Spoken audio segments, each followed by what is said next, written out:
Welcome to Best Life 30, your 30-day journey to creating the best life possible for yourself. You can just watch this video, or if you want to sign up for the whole series for free and get the bonus companion worksheets that go with each video, check the link in the description below. All right, so today is day 10, and we're going to learn how you can build your confidence. We all want to be able to change the way we feel. That's what I spend my life showing people how to do. And what most people don't know is emotion is created by motion. The way you move determines the way you feel. You have 80 different muscles in your face, 80. For most people, this is the largest area of unemployment in the country. They use the face the same way. They feel the same emotions over and over and over again. So what I was saying is I have this deal with myself called priming. Every day I say, look, you got to have 10 minutes for yourself. If you don't have 10 minutes for yourself, you don't have a life. And I'm not going to hope I feel good. I just got back 6 countries in 12 days. I was in India 2 days ago. Wow. And I woke up here feeling like somebody ran me over with a truck. But you got yourself psyched up. But the way I did it is I do this process. And it's 10 minutes. I put some music on. I do this massive change in my breathing, so it radically changes the way I feel. And then I do this 3-step process. First, I do 3 minutes of gratitude, where I think of 3 things I'm really grateful for, and I associate. I don't think of it over there. I feel it. And the reason is, when you're grateful, you can't be worried. You can't be fearful. When you're grateful, you can't be angry. And anger and fear are what screw people up most in their relationships, in their life, in their business. So I wire myself. I was saying to you that most people want to be happy, but their habit is to be worried or pissed off or frustrated or stressed. And so they've got a highway to stress and they got a dirt road to happiness. So I wire myself. I've got a highway to gratitude, which changes all your emotions. And then I do a 3-minute process of kind of a prayer for my family and friends. And then I do a 3-minute process of the top 3 things I want to accomplish. I see it as done and I feel it. I'm done in 10 minutes. So sometimes I go 20, but my deal is 10, so there's no excuse not to do it. How do I gain more confidence? It starts with yourself, man. You got to start diving into those things that you are afraid of. You don't gain confidence by going to the spot that makes you feel good. It's going to be a false reality. And the second life gives you that challenge, all you want to do is go back to what made you confidence or what gave you confidence. Is that happy spot? No. What gives you confidence, what gave me confidence, was spending years at a kitchen table trying to learn how to read and write on my own, realizing I can't learn the way you learn. I can't, but I can learn. What gives you confidence, not being afraid, is overcoming the fear. I used to stutter severely bad. So right now, I don't know how many people are going to watch this. You know what gives me confidence? Is knowing I no longer care if I sit here and start stuttering to you. Yeah. That's what gives me confidence, is facing these things, overcoming them. And maybe not overcoming them every day, but facing them and facing them and facing them. Pretty soon like this, you know what, man, this is where it's at.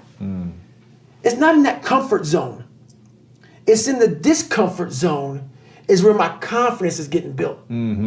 That's where it's getting built. But people want an easier answer. Yeah. There has to be an easier way. There's not. I'm sorry. I searched for it my entire life. When I'm with cooler or popular guys, I feel inferior and worthless, which affects me. And weirdly, I try so hard to impress them and be like them like a chameleon. I try to avoid them, but I feel left out. Whatever I do, I feel sad or useless. What can I do in order to overcome this? You don't have to hang out with people you don't like. There's a pro-life tip for everybody. You don't have to. One of the things that is a massive indication that you're hanging out with the wrong group of people is that you don't feel comfortable being yourself. The second you try to be somebody else or you feel like a chameleon just to fit in, you are trying to fit in with the wrong group. Relationships only work when you can be the real you. People thrive on energy. That's what drives connection. You're with people that make you wither and hide and feel insecure. You are with the wrong people. If it's hard to be around people, you're with the wrong group of people. When relationships work, they work because they click, and the reason why they click is because you can be the real you. They don't make you feel inferior. You're making yourself feel inferior by hanging out with people and pretending you're not yourself. So every time you're hanging out with a group of people and you act like a chameleon, you're actually invalidating yourself because your own actions are telling you you're not good enough to just be yourself around these people. So the only way to deal with this is either show up with that group of people and be your full self. And every time you think something inferior, just knock that thought out of your mind, say what you really believe, be interested in what you're really interested in, or The easier route, honestly, drop the popular kids and find your people. You need to find your people. And your people are the kind of people that the second you hang out with them, you don't feel like less of yourself, you feel like more of yourself. You don't feel like you gotta hide or be somebody else. You feel like you wanna express yourself and show up and be more of yourself. That's the indication that you have found your people. Study the alchemy. Now here's what I mean by that. What happens to most people in life, especially the victims, is they reach a part of their life, a difficult time, and they call it failure. I mean, even just labeling a setback as a failure triggers something into your mindset to release cortisol, the fear hormone, which blocks your best performance. And so you want to see yourself and you want to study the alchemy, which is where other people are seeing a failure or a setback or even a little problem, you want to look for the gold. You want to train your brain so you have a dominant belief. It just becomes automatic because you've practiced it so much, where when someone says there's a problem or there's a wall or there's a failure, you literally see the alchemy to turn the lead into gold. Maybe you're going through a divorce. Maybe you're going through an illness. A lot of people who watch this podcast are going through difficulties or outright tragedies. But you want to practice seeing the setback or the dark time as fuel to leverage your growth. And so on this first point about study the alchemy, no matter what you're going through in your life, whether it's a large difficulty or a small setback, you want to ask yourself, how can I use what I'm going through as fuel for my growth? You want to ask yourself, what is the gorgeous opportunity hidden inside this so-called problem? I mean, and if you look at the mass of humanity, they really train their brains to focus on problems, right? They hit a wall and they just, because of their belief system, they don't know it because most people are not really that aware of their belief systems. So they blame it on the world. They blame it on the supplier. They blame it on the teammate. They blame it on their husband or wife. They blame it on their childhood versus understanding our daily performance reflects our deepest beliefs. And so if you are experiencing some kind of a setback, whether it's large or tiny, you want to train your brain to see the treasure within the lead. And one of the greatest hang-ups that people have is the belief in themselves. They suffer from something called self-doubt. Many years ago, I read something. It was by Ralph Waldo Emerson. It was his essay on self-reliance. That's what we want to do. We want to rely on self. And in that, he said, there would come a time in every person's education when they'd realize that envy is ignorance and imitation is suicide. So many people look at someone that's doing very well, possibly in the same field they're in, and envy them. Do you know what that's saying? That's saying, I don't know that I have the same mental faculties you've got. I'm drawing on the same potential that you're drawing on. There is only one mind. I don't know that. So I'm going to envy you thinking you can do something I'm not able to do. The truth is, if you can do it, I can do it. Envy is ignorance. It's not knowing that. And he said, imitation is suicide. Do you know that nothing in this universe would move in the precise order it moves in your absence? That's true. Everything in the universe is essential. You take any part away from anything, it's not complete. And everything in the universe moves in a very precise way. So do you see, we shouldn't even want to be like anybody else because we are unique. We are truly unique. There's something about us that you'll never find in another person. We're unique. And we've got the godlike ability to think. Now, what is self-doubt? Self-doubt is the opposite of self-confidence. Confidence comes from understanding. Like I would imagine you're confident you can drive your car. In fact, you're so confident that you'll be talking to somebody on the phone, you'll get in the car, you'll start the car, you'll drive, and you'll drive maybe 4 or 5 blocks, not even being aware of what you've done. It's all done automatic. Your concentration is on the conversation you're on. Now, when you first got in a car, you couldn't do that. The car was probably jumping all over the place, and you thought you'd never learn how to drive it. But you learned how to drive it. Now you're quite confident. You're confident that you can get dressed when you get up in the morning. When you were a little boy or a little girl, you couldn't do that. You had to be taught to do it. Well, you know, self-confidence comes, like all confidence, it comes with knowledge. And the more you study you, the more you understand who you are, the more confident you'll become in your ability to do whatever it is you're doing. And you'll know that if you lack confidence in an area, it's because you lacked information in that area. Never doubt yourself. And when you do, understand that the cause of that doubt is not lying within you, it's in wrong thinking, it's in not understanding who you are. Study yourself. Self-study will develop self-confidence, and self-confidence eliminates self-doubt. Where does self-confidence come from? Right, which is important because there's no relationship between that and eroding your self-confidence. In other words, self-confidence is really self-trust. So the first thing is, the people I know that are really happy are very self-aware. In fact, the best entrepreneurs I know are very self-aware. They're aware of their shortcomings, right? They want to improve them. They want to get to the next version of themselves all the time. And so for me, self-confidence comes because I didn't have it.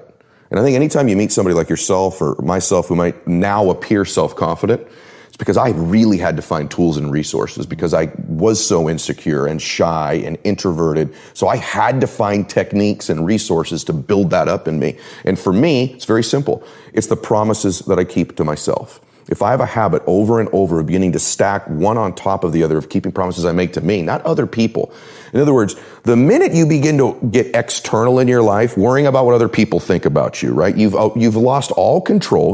And it never fills you up. And people's admiration, people's gratitude towards you will never fill you up. It's your own. It's your own inside. And so for me, self-confidence comes from keeping the promises I make to myself. And the other part of it is being aware I'm doing it. In other words, most people don't give themselves enough credit all the time. They're very aware of these 20% things and not aware of the 80, right? And that's why the dosage is so important too. You've nailed it. It should be 80-20, right? Because people get addicted to this. I'm not good at this. People don't like this about me. I don't feel good. Instead of focusing on the 80 and stacking it up. Wow, I did eat what I said I was going to today. I did get up when I said I was going to. I made the amount of phone calls. I treated people in such a way I promised myself. It's not just doing those things. It's rewarding it. It's being aware of it and stacking that up. I always grew up heavy set, like larger than most people in my class or my family, like the younger girls in my family. My immediate family, my mum and my dad, they never really made me feel that way. Like in all of my videos of when I was younger, I'm in front of the camera, like super happy. My mum was like an instructor, like a fitness instructor. So she had like 6-pack abs when I was growing up. Yeah, she was super fit and she would kind of drag me to all of her classes. But I noticed it most when I started going to school, obviously.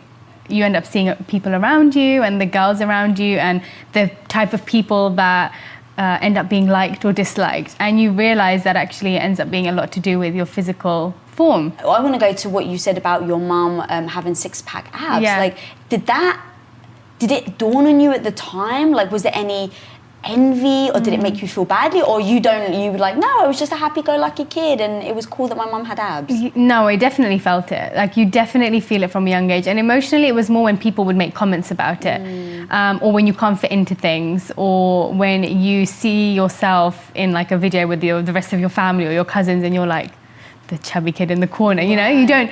But the confidence level, I think, only changed when I got to school, and I was surrounded by girls who I thought were more beautiful than me or skinnier than me. And it's so weird. I always feel that now, looking back, thinking that fitness was always related to how skinny you were. Like, that was my image.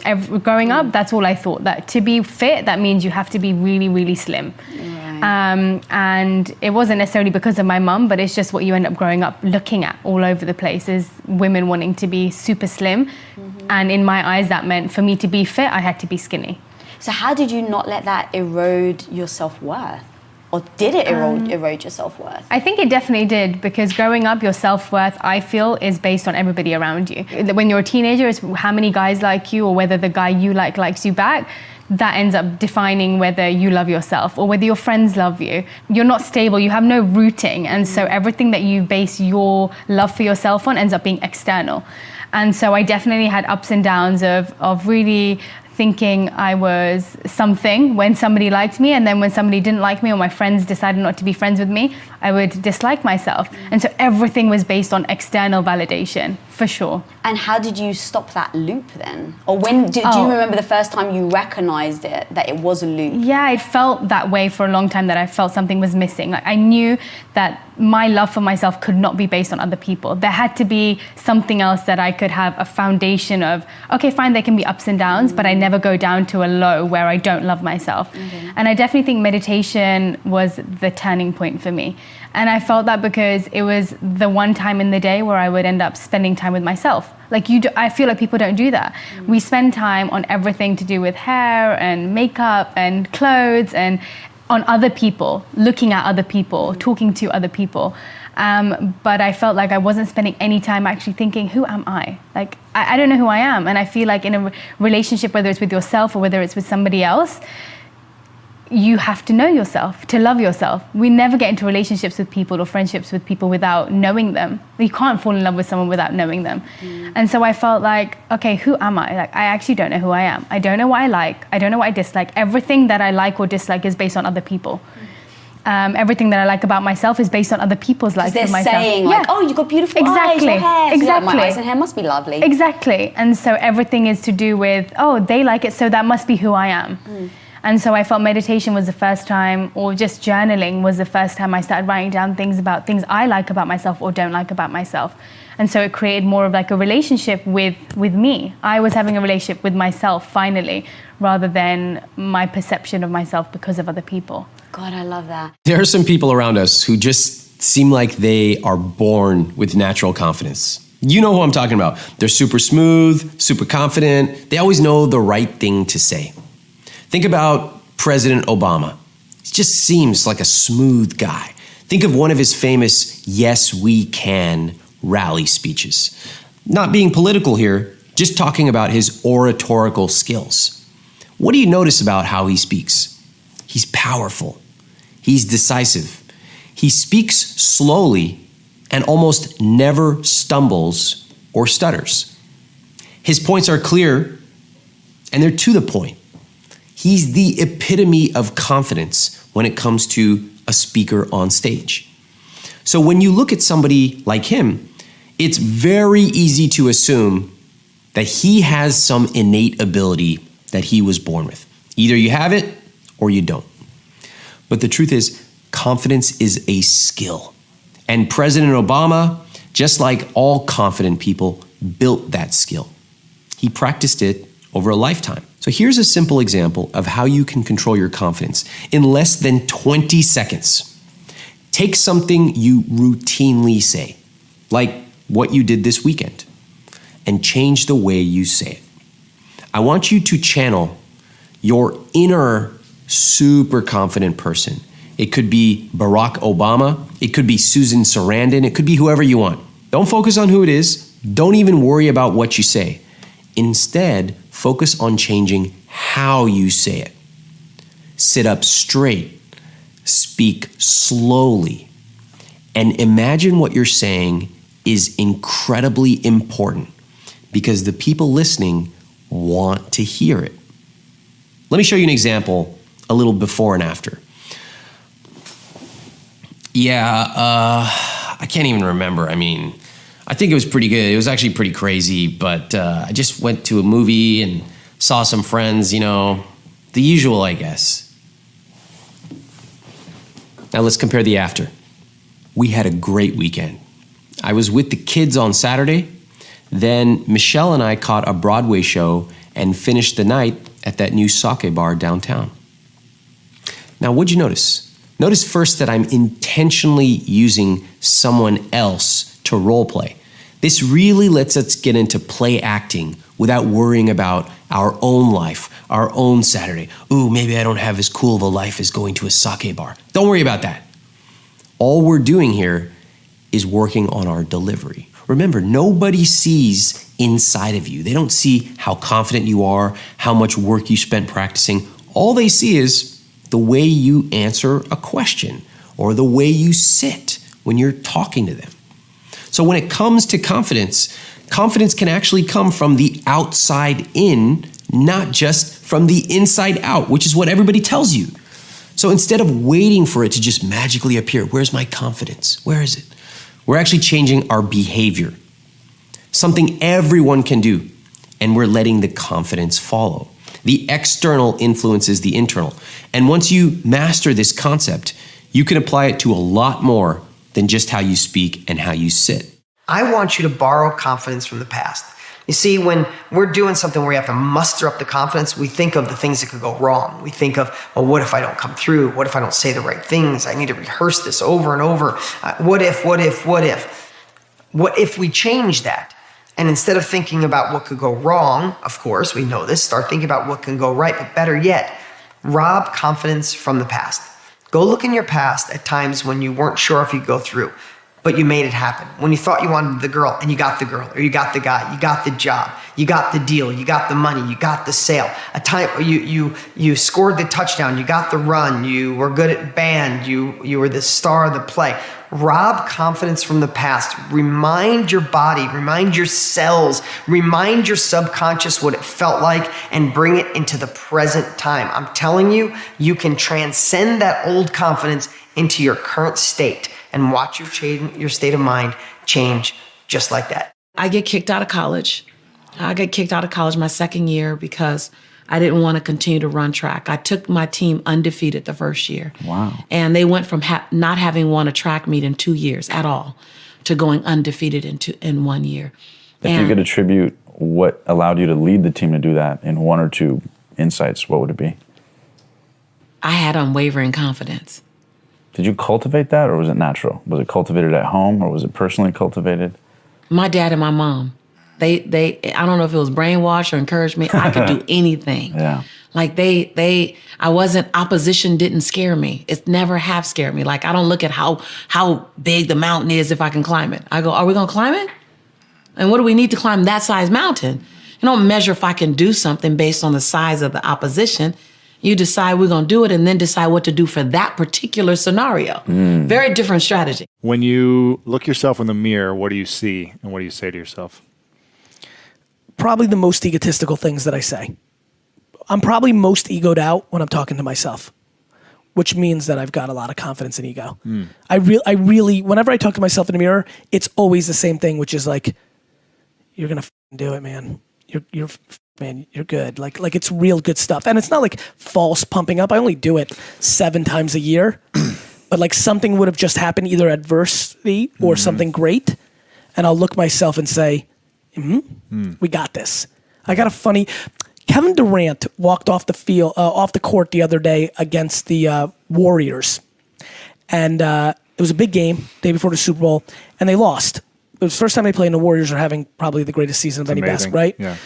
And he did something that me and AJ took note of. He kind of shook his head and said, okay, yeah. And he gave me that like, okay, you won, but we'll see you. And we got a shot. I got this. Right. And that's what I do with myself. Like if something good or bad's happening, I'll look myself in the mirror and I'll just say, like I know I'm built for this. We like people who say, I've got something to offer the world. And people are very reassured by confidence. You know, we're all scared that we're going to come across as arrogant, but if you're on a flight and you hit turbulence, you want a confident pilot.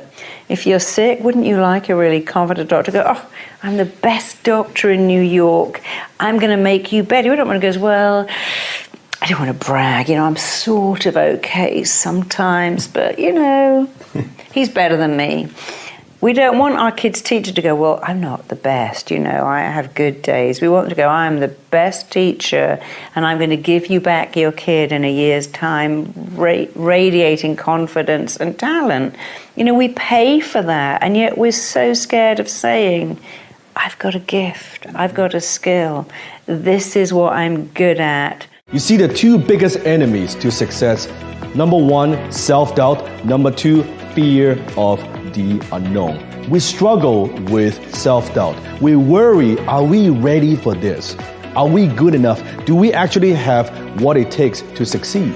Confidence is nothing more than believing in yourself. And believing in yourself is nothing more than doing the things that you once didn't believe that you could do. You see, confidence comes from competence. It's easy to believe in yourself when everyone believes in you. That's not what I'm talking about. I'm talking about believing in yourself when you're not ready. Believing in yourself when no one believes you. Believing in yourself when everyone doubts you that you cannot do it, that you cannot make it, that you don't have what it takes. That is when you need to develop that unshakable self-confidence, that believe that you can do it. And confidence is not the same as arrogance. You see, arrogance is thinking that you're above everybody else. Confidence is knowing that no one is above you. Do you feel confident enough in your own abilities that you can do what it takes? Are you willing to bet on yourself? Not just words, but action. How often you invest in yourself? Are you willing to put everything